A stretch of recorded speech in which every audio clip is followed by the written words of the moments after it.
Islamic studio SWLK محترم عزیز دوستو السلام علیکم۔ آج ہم آپ کے سامنے ایک سبق آموز کہانی پیش کر رہے ہیں جو ایک گنہگار انسان کی زندگی اور اس کے دل دلا دینے والے انجام کے بارے میں ہے۔ یہ کہانی ہمیں گناہوں کے نقصانات اور اللہ تعالیٰ کی رحمت و مغفرت کی اہمیت سمجھاتی ہے۔ ایک کفن چور جو اپنی ناپاک حرکتوں سے لوگوں کو تکلیف دیتا تھا، کس طرح اللہ کی طاقت کے سامنے بے بس ہو گیا۔ یہ کہانی ہر اس شخص کے لیے سبق ہے جو دنیاوی فائدے کے لیے حلال و حرام کی تمیز بھول چکا ہے۔ اس کے ذریعے ہم سیکھیں گے کہ گناہوں سے بچنے، نیک اعمال کرنے اور اللہ کی طرف رجوع کرنے کی کتنی ضرورت ہے۔ چلیے کہانی شروع کرتے ہیں۔ یہ کہانی ایک گنہگار کفن چور کی ہے جس کا دل اتنا سخت اور بے رحم تھا کہ وہ نہ صرف مردوں کی قبروں کو کھود کر ان کے کفن چراتا تھا بلکہ وہ ان کی بے حرمتی بھی کرتا تھا۔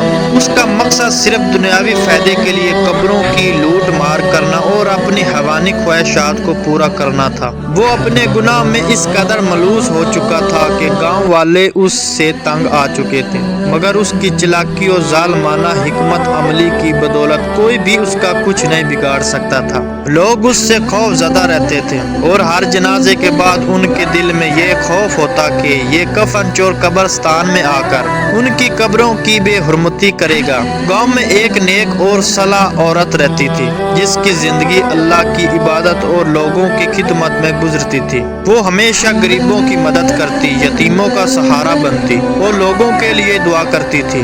گاؤں والے اسے بہت عزت دیتے تھے اور اسے اپنے درمیان ایک عظیم شخصیت مانتے تھے۔ وہ ایک زندہ مثال تھی کہ ایک شخص کس طرح اپنی زندگی اللہ کی رضا میں گزار سکتا ہے۔ ایک دن وہ عورت بیمار ہوگی اور کچھ ہی دنوں بعد اس کا انتقال ہو گیا۔ گاؤں والے بہت غمگین تھے لیکن انہوں نے اس کی تدفین انتہائی عزت اور احترام کے ساتھ کی۔ قبرستان میں اس کے لیے ایک خاص جگہ منتخب کی گئی تاکہ اس کی قبر سب کی نظر میں رہے اور اس کا احترام کیا جائے۔ جب کفن چور کو اس کی موت کی خبر ملی تو اس کی ناپاک نیت فوراً جاگ اٹھی۔ اس نے سوچا کہ یہ موقع انتہائی قیمتی ہے، کیوں نہ کہ وہ جانتا تھا کہ اس عورت کا کفن بہت قیمتی ہوگا اور اس کی قبر کا احترام گاؤں میں بے حد کیا جائے گا۔ اس نے رات کے وقت قبرستان جانے کا ارادہ کیا، کیوں نہ کہ رات کا وقت اس کے گناہ کرنے کے لیے بہترین وقت تھا، جب لوگ سوئے ہوتے تھے اور اس کا کام آسان ہو جاتا تھا۔ رات کے وقت قبرستان میں گہرا سناٹا تھا،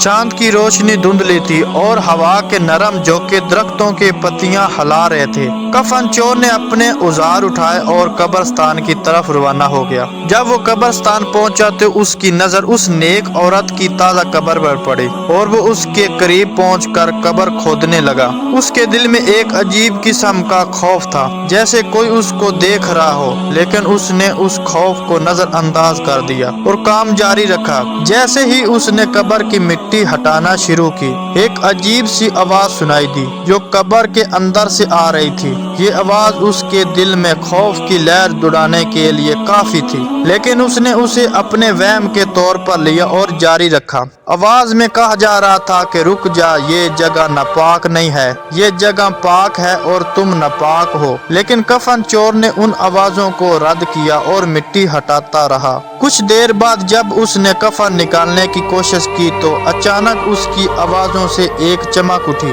اور اس کے سامنے ایک عجیب منظر پیش آیا۔ اس عورت کے جسم میں حرکت ہوئی اور اس نے اپنی آنکھیں کھولی۔ اس کا چہرہ نور سے چمک رہا تھا اور اس کی آنکھوں میں ایسی طاقت تھی کہ وہ کسی بھی شخص کو پتھر بنا سکتی تھی۔ کفن چور نے پیچھے ہٹنے کی کوشش کی مگر اس کے قدم زمین میں جمنے لگے۔ اس عورت نے اپنے ہاتھ اٹھائی اور کفن چور کے چہرے پر زوردار تھپڑ مارا جس کی شدت اتنی زیادہ تھی کہ وہ زمین پر گر پڑا اور اس کے چہرے پر ایک ایسا نشان بن گیا جو کبھی نہیں مٹے گا۔ اس عورت کی آواز گونجی، بدبخت انسان، تم نے اللہ کی نیک بندی کی بے حرمتی کرنے کی جرات کیسے کی؟ یہ آواز اتنی طاقتور تھی کہ کفن چور کا دل دہل گیا اور وہ خوف کے مارے قبرستان سے بھاگ نکلا۔ اس کے دل میں ایسا لگا جیسے پورا قبرستان اس کے پیچھے آ رہا ہو اور وہ اسے پکڑنے کی کوشش کر رہا ہو۔ وہ اپنے گھر واپس پہنچا لیکن اس کا دل سکون نہیں پایا۔ اس کے چہرے پر وہ تھپڑ کا نشان ہمیشہ رہتا اور اس کی آنکھوں میں ایک عجیب